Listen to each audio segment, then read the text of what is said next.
Good morning. As I've got to do some screw cutting in the near future, I thought I'd just show you my little screw cutting aid. This little mechanism down here that's bolted to the normal. This is a Colchester Bantam. That's the normal engagement of the hand wheel. This little plunger, you just about see, when I put that in, that plunger goes in. On the end of that is a half nut, and that pushes into engagement with the screw.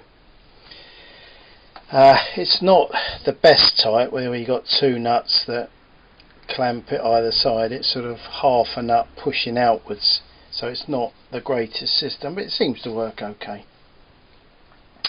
Anyway, when you've engaged it and then you're roaring up to a hard shoulder, it's a bit nerve-wracking to say the least. So I thought, oh God, I've got to do something about this. So the idea is that I've got a little stop on here. If I could ever, oh, it's got a bit of gunge in it. I've got this stop that I can move up and down, and I'll show you, come in a little bit closer if I can get in there. So you've got the little collar,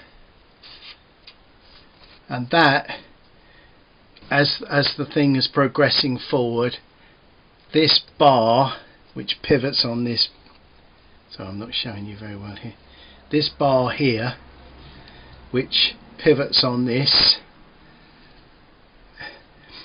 is free to move backwards and forwards. Oh, a minute. No, just a small movement, you can see it there just about, so that as that comes up against there, that moves it back that way, and that lever is connected to a plate. You can't really see it much. Let's have a look, see if the light works. Is that better? Might be.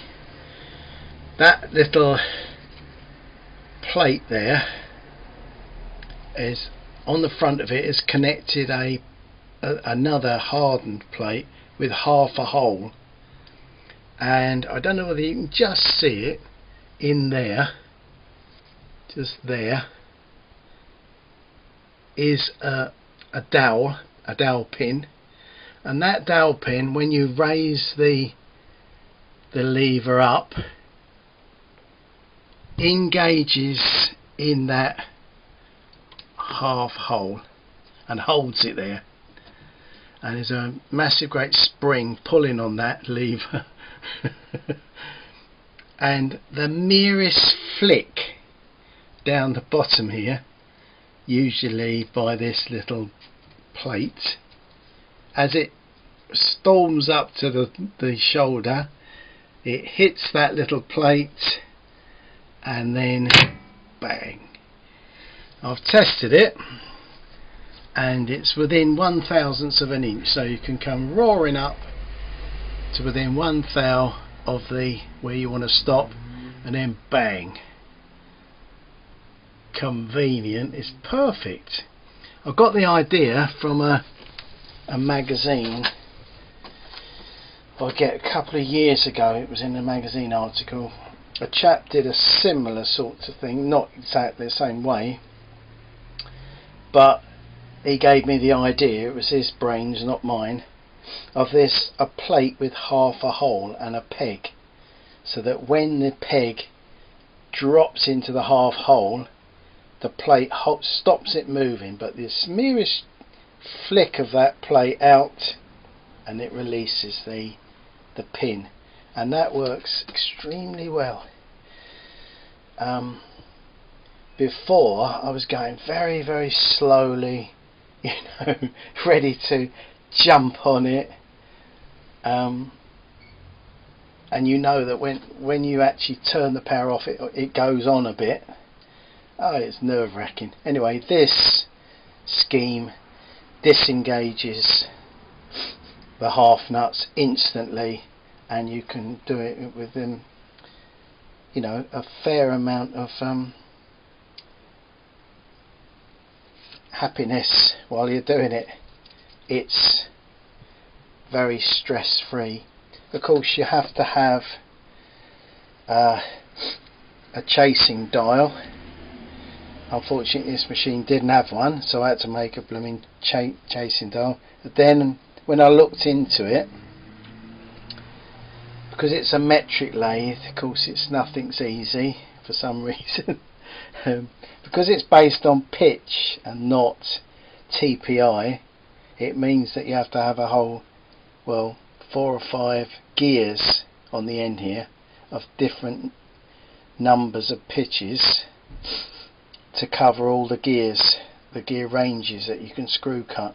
But it's okay. I've got it on a list. I don't know whether you can see up there. You probably can't.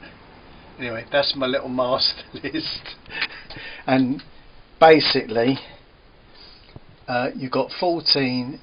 You've got to have one of these gears on the end there. You can either have 14, 16, 18 or 20 to cut the full range of, you know, to use the chaser dial over the full range of TPIs. I've got down the back here, when I made that gear, I had to make a few more aluminium ones. I made a whole set of them.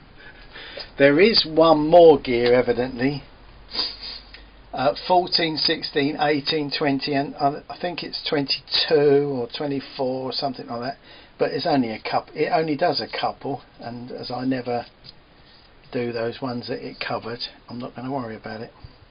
Anyway, that's a nice little addition to the workshop, and has made a screw cutting a hell of a lot easier. Anyway, thanks for watching. See you again soon.